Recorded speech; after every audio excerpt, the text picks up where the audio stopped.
बनाना चाहते हैं, वो एक भाषा का देश बनाना चाहते हैं। उनके बाबा कह रहे हैं इसको एक रंग का देश बनाना है। ये देश की खूबसूरती है, इसमें बहुत सारे कल्चर हैं, बहुत सारी भाषाएं हैं, बहुत प्रकार के लोग रहते हैं, बहुत प्रकार के धर्म हैं। तभी तो बाबा साहब डॉक्टर अम्बेडकर ने संविधान को क्या कहा, संविधान को स्टार्ट करा, be the people of India. हम भारत के लोग इस देश में रहते हैं, भारत के संविधान को मानते हैं। इसलिए आप लोगों ने आज यहाँ आकर ये साबित कर दिया है कि आप लोग जागरूक लोग हैं, आप बुद्ध को मानते हैं। पूरी दुनिया बुद्ध को मान रही है, पूरी दुनिया बुद्ध को मान रही है, और ये लोग बुद्ध को खत्म करना चाहते हैं। प्रधानमंत्री भी बाहर जाते तो क्या कहते हैं, मैं बुद्ध के देश से आया हूँ, और भारत के अंदर बुद्ध के खिलाफ युद्ध छेड़ रखा है। ये आपको समझ में आना चाहिए।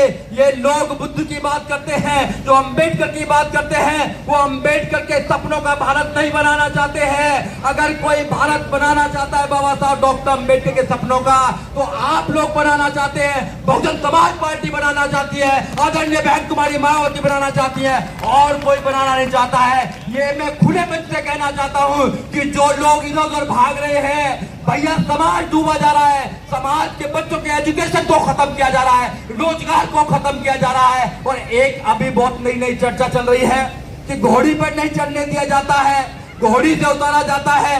घोड़ी पर चढ़ने का शौक क्या है मेरे को पता नहीं है। अरे माननीय काशीराम साहब तो आपको हाथी पर चढ़ाना चाहते थे, आप हाथी पर क्यों नहीं चढ़ना चाहते? हाथी को मजबूत कीजिए, घोड़ी पर चढ़ने की आवश्यकता नहीं है आप लोगों को। आप किस घोड़ी के चक्कर में लग रहे हैं भाई?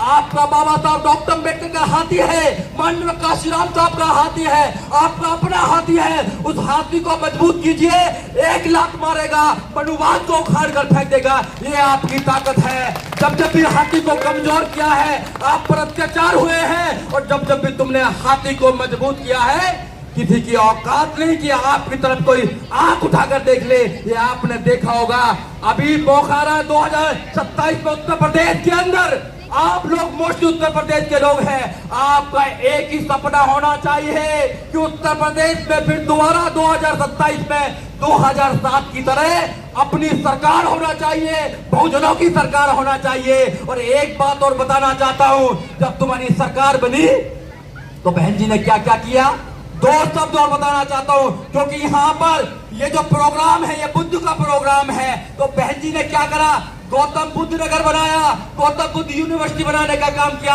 बहन जी ने गौतम बुद्ध सर्किट बनाने का काम किया। जब लोग निकलते होंगे नोएडा की तरफ, एक तरफ सेक्टर 14 है, सेक्टर 15 फिल्म सिटी है, हजारों करोड़ की जमीन है, और एक तरफ तुम्हारी विरासत है जिसका नाम है दलित राष्ट्रीय प्रेरणा केंद्र। वो किसने बनाया? वो आपकी सरकार ने बनाया, वो हाथी ने बनाया। जब जब भी तुमने हाथी को मजबूत करा, आपके बच्चों की जीरो बैलेंस पर एडमिशन करने का काम किया, वो आपके बच्चों के एजुकेशन को खत्म करना चाहते हैं। अगर आपके जीवन से एजुकेशन को निकाल दिया जाएगा, आपके पास कुछ नहीं बचने वाला। जो मेरी बहनें यहाँ चल रही थी, जो मेरे भाई इधर बैठे हैं, जो मेरे भाई उधर बैठे हैं, वो सब पढ़े लिखे लोग हैं। पढ़े लिखे लोग समझते हैं कि इनकी क्या रणनीति चल रही है, क्या राजनीति चल रही है। जो हमारा अनपढ़ समाज है, जो हमारा भाई है, जो गांव में रहता है, जो गली कूचों में रहता है, उसको तो पेट भरने के लिए इन्होंने मजबूर कर दिया है। उसके लिए तो पैसा बहुत जरूरी है, उसके लिए तो इतना मजबूर कर दिया उसको कि उसको राजनीति से कोई लेना देना नहीं है। मगर आप लोग जितने भी लोग यहाँ बैठे हैं, आप जागरूक लोग हैं, समाज के अंदर जा जाकर ये बात कीजिए कि हमें अपनी पार्टी को मजबूत करना है, हमें किस पर विश्वास नहीं करना है। क्योंकि बाबा साहब डॉक्टर अम्बेडकर ने अपने 4 बच्चों की कुर्बानी देने के बाद आपको ये अधिकार दिया कि आप राजा बना सकते हैं, और कोई ऐसा अधिकार आपके पास नहीं है जिससे कि आप अपने परिवार को, अपने समाज के किसी व्यक्ति को, अपनी बहन को, अपने बेटे को राजा बना सकते हैं। केवल डेमोक्रेसी में वोटिंग का अधिकार आपके पास है जो राजा बनाता है। और वो कैसे मिला?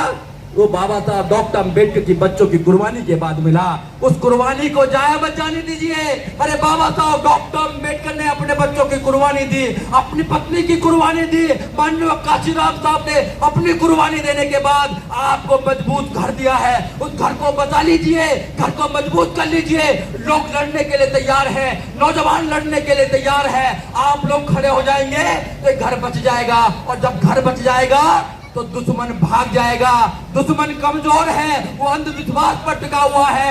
उनके पूर्वज भी अंधविश्वास पर टिके हुए हैं, और वो बाबा साहब डॉक्टर अम्बेडकर से बहुत डरते हैं, बहुत डरते हैं बाबा साहब डॉक्टर अम्बेडकर से। उनकी उंगली से डर लगता है, बाबा साहब डॉक्टर अम्बेडकर की उंगली से उन्हें डर लगता है कि ये उंगली वाला जो व्यक्ति है, जो महान व्यक्ति है, जो कोलंबिया यूनिवर्सिटी में सिंबल ऑफ नॉलेज है। 2012 के इंडिया के अंदर एक सर्वे हुआ कि कौन महान व्यक्ति कौन है आजादी के बाद, तो बाबा साहब डॉक्टर अम्बेडकर का नाम आया। CNN ने एक प्रोग्राम किया था, उसमें ये बात हुई थी। तो बाबा साहब से डरते हैं, बाबा साहब डॉक्टर अम्बेडकर से डरने वाले लोग आज उनके जितने भी मानने वाले लोग हैं वो उनसे क्यों डरते हैं? जब हमारा बाबा उनसे नहीं डरा, 1927 में उनकी मनुस्मृति को जलाने का काम किया, उनके सारे ग्रंथों को भगाने का काम किया, उनकी व्यवस्था को चैलेंज करने का काम किया, और अंत में 14 अक्टूबर 1956 को उनकी व्यवस्था को लात मारकर आपको बुद्ध की धम्म की व्यवस्था देने का काम किया। तो आप क्यों डरते हैं? आपके बच्चे क्यों डरते हैं? डरना नहीं है मेरे भाई, हम इस देश के निवासी हैं, ये देश हमारा है। इस देश में बाबा साहब डॉक्टर अम्बेडकर का कानून चलता है। जितना उनका देश है उससे ज्यादा हमारा देश है, क्योंकि हमारे लोग इस देश का निर्माण करते हैं, सड़क से लेकर संसद तक बनाने का काम करते हैं। इसलिए आपको मजबूती से रहना है। जहां जो है, अभी केपी चौधरी साहब बता रहे थे कि किसी को घर बेचना पड़ेगा। अरे दिल्ली में किसी की औकात नहीं कि कोई किसी में शोषण कर सके। हमको बताना, हम देखेंगे कौन से कौन शोषण करेगा। दिल्ली देश की राजधानी है, अब दिल्ली में भी डरेंगे तो फिर हमारा गांव का भाई कैसे संघर्ष करेगा? कोई नहीं डरेगा। जो संगठन के साथ रहेगा, जो भाईचारे के साथ रहेगा, जो अम्बेडकरवाद के साथ रहेगा, बुद्धवाद के साथ रहेगा, उसको डरने वाला व्यक्ति नहीं है, उससे सब लोग डरते हैं। जब आप बता दीजिए, किसी मनुवादी को बता दीजिए कि आप तो बुद्धवादी हैं, अम्बेडकरवादी हैं, तो वो कहता है कि भैया आपसे बात नहीं करनी, आपके समझ में हमारा लॉजिक नहीं आएगा। वो कहता है ये तो हमारे देवी देवताओं को नहीं मानते, भगवानों को नहीं मानते। भैया इनसे टक्कर लेना हमारे बस की बात नहीं है। जब तुम उनके घर में जाओगे, उनकी व्यवस्था को मजबूत करोगे, जिन्होंने 2500 साल तक तुमको गुलाम बनाए रखा, तुमको ऐसे ऐसे जुल्म तुम पर किए, जब भी तुम बाबा साहब डॉक्टर अम्बेडकर की बात को नहीं मानेंगे तो फिर बात कैसे बनने वाली नहीं है। केवल एक रास्ता है आपकी आजादी का, वो है अम्बेडकरवाद, और कोई बात नहीं है। अपने अंदर, अपने बच्चों के अंदर अम्बेडकरवाद को लाइए। केवल अम्बेडकरवाद आपको बचा सकता है, आपकी विरासत को बचा सकता है, आपके मान सम्मान को बचा सकता है, आपके बच्चों के एजुकेशन को बचा सकता है, आपको राजा बना सकता है, आपको इस देश का शासक बना सकता है। उसका नाम है बुद्धवाद और अम्बेडकरवाद।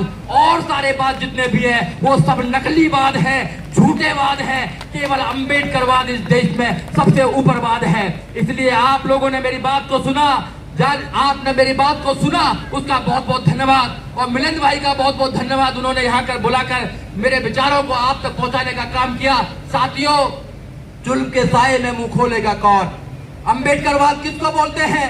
कि जो बुराई के खिलाफ काम करे, तो जुल्म के साए में मुंह बोलेगा कौन? और हम भी चुप रहेंगे तो फिर बोलेगा कौन? हम भी चुप रहेंगे तो फिर बोलेगा कौन? बोलना है, हमेशा बोलना है। कुछ लोग कह रहे हैं कि मनुस्मृति भी दोबारा आएगी। मनुस्मृति को इस पैर के नीचे दबा के कुचलेंगे हम लोग, आप लोग कुचलेंगे। और हर साल इस देश में मनुस्मृति को दहन किया जाता है। इनके बाप ने मनुस्मृति को जलाने का काम किया, इनके बुजुर्ग कुछ नहीं कर पाए। हम जलाएंगे मनुस्मृति को, मनुस्मृति के उस व्यक्ति को भी जलाने का काम करेंगे जो इस देश में समानता की बात करेगा, संविधान को निकालने की बात करेगा। अरे इस देश में 1 लाख से ज्यादा वकील है, अगर सारे इकट्ठे हो जाए वकील, तो इनकी औकात नहीं कि एक भी व्यक्ति पर कोई शोषण कर सके। अफसोस की बात तो ये है कि सब घर में बैठे हुए हैं। बाबा साहब डॉक्टर अम्बेडकर के जो अधिकार है उनका मजा ले रहे हैं, मगर लड़ाई लड़ने के लिए कोई तैयार नहीं है। घर में बैठाए रखो, बैठाए रखो घरों में, घर में भी कोई बचने वाला नहीं है। इसलिए मेरी बात को सुन लीजिए। आप सोचेंगे कोई पागल आया था कहने के लिए, मेरे से पहले भी बहुत सारे पागल आए हैं कहने के लिए, आपको जगा कर गए हैं, मगर जगह नहीं। बाबा साहब डॉक्टर अम्बेडकर, माननीय काशीराम साहब, आपके पास में एक ऐसा नायक है, ऐसी नायिका है जो किसी के सामने नहीं झुकती, उसका नाम है बहन कुमारी मायावती। उनको मजबूत कीजिए और देखिए कि देश में तुम्हारा शासक होगा, तुम्हारी सत्ता होगी, तुम मान सम्मान से जिंदगी जियोगे। जय भीम, जय भारत, जय संविधान, जय मूल निवासी साथियों। बाबा साहब की बदौलत ही है जो इतना दमदार बोल लेते हैं। और सर, मनुस्मृति जलाने की कोई जरूरत नहीं है। हमारे बाबा साहब ने जला करके एक ही बार ऐसा दहन कर दिया है कि उसे दोबारा उठने की जरूरत ही नहीं है। और अगर मनुस्मृति जलाने की जरूरत नहीं पड़ेगी, अगर आप बुद्धिज्म को ही अख्तियार पूरी तरीके से कर लें, तो शायद किसी के भी धर्म को हम क्रिटिसाइज करने की हमें कोई जरूरत नहीं पड़ेगी। बहुत बहुत साधुवाद आपका, आपने इतना कीमती समय दिया और हमें ओजस्वी भाषण से संबोधित कराया। सर, मैं आपको